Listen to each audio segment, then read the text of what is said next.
Sylvain Maillard, président du groupe Renaissance, député de Paris. Bonjour messieurs. Bonjour Ilana. Et ravi de vous accueillir en studio ce matin.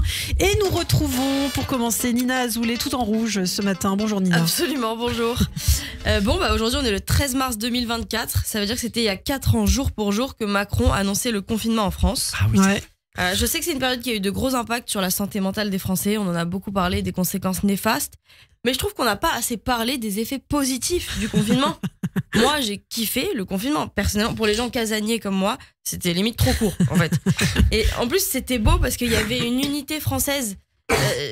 On allait tous ensemble dans la même direction à la conquête des kilos. Clairement, on grossissait tous ensemble à ce moment-là, c'était trop bien. Et d'ailleurs, je propose qu'on remette certaines filles un peu trop bien foutues en confinement.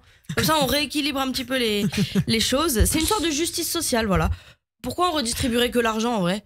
Moi, je suis pour la redistribution des graisses. Voilà, il faudrait mettre en place un impôt du poids. Ouais, d'accord. Une espèce d'impôt. On va demander ce qu'il en pense à Sylvain Maillard.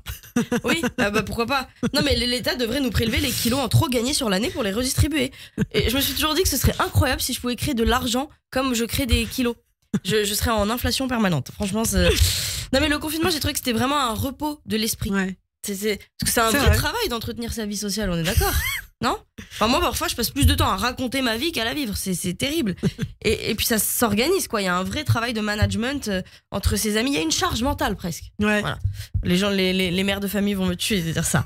Mais non, en plus, des fois, j'aime pas perdre mon temps parce que parfois, tu passes un mauvais moment avec la personne et je me dis, putain, j'aurais pu faire autre chose. Tu vois, rien que la chronique, là. J'aurais pu écrire une meilleure chronique si j'avais pas pris de verre avec Marion. Franchement. Et en plus, la meuf, elle s'est permise de me faire des remarques. J'ai halluciné des trucs, un manque de civisme. Elle m'a sorti, tu devrais faire du sport, t'as le cul plat. J'ai dit, mais pardon, c'est toi que je vais emplâtrer. Sur le coup, je lui ai fait un grand sourire dans ma tête. Je me disais, regarde-moi bien parce que c'est la dernière fois que tu vois ma gueule. Les gens, ils croient qu'ils ont le droit de tout dire sous prétexte qu'ils sont honnêtes. Mais sois hypocrite, je m'en fous, je mens moi. Franchement, ils te balancent des dingueries, après ils ont le culot de dire que t'es susceptible. Bah oui. Non, bon voilà, c'est un petit coup de gueule. Très bien, voilà. C'est entendu. Oui, c'est entendu, Marion, tu m'entends? Elle dort.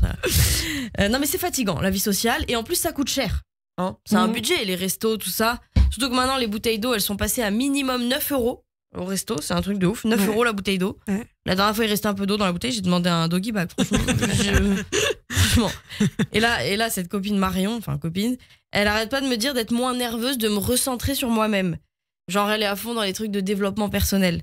Et moi, je me méfie de ces gens-là parce qu'en général, ceux qui sont le plus dans le développement personnel, c'est ceux qui sont le moins développés personnellement. Vous voyez, c'est ceux qui veulent te donner des conseils, c'est ceux qui sont célibataires et en recherche d'emploi.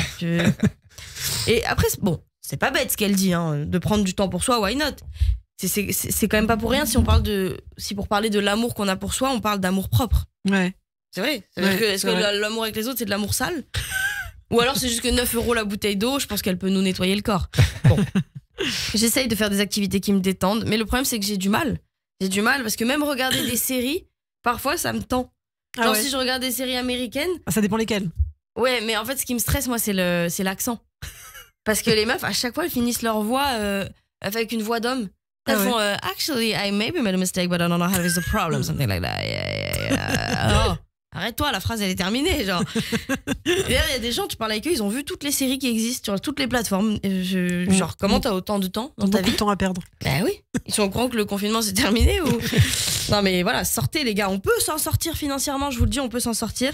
Il suffit de demander une carafe d'eau, tout simplement. Il va falloir que je vous laisse parce que je dois aller déclarer mes graisses. Mais voilà, j'ai rendez-vous avec l'État pour parler des surplus. Super, eh bien vous ferez un rendez-vous tout à l'heure avec Sylvain Maillard, qui vous dira ce qu'il en pense. À Bercy, il y a un service spécial pour ça. Aucune remarque sur le corps ou sur le poids, je pense que c'est le truc qu'il faut toujours éviter. C'est vrai qu'il y a la tendance positive, j'avais oublié. Merci beaucoup Nina Azoulay, en tout cas, merci d'être avec nous et bon courage. Évidemment, Nina qu'on retrouve chaque semaine sur Radio J. Dans quelques instants, tout de suite, l'invité de Christophe Barbier, Sylvain Maillard, président donc du groupe Renaissance, député de Paris. Les grands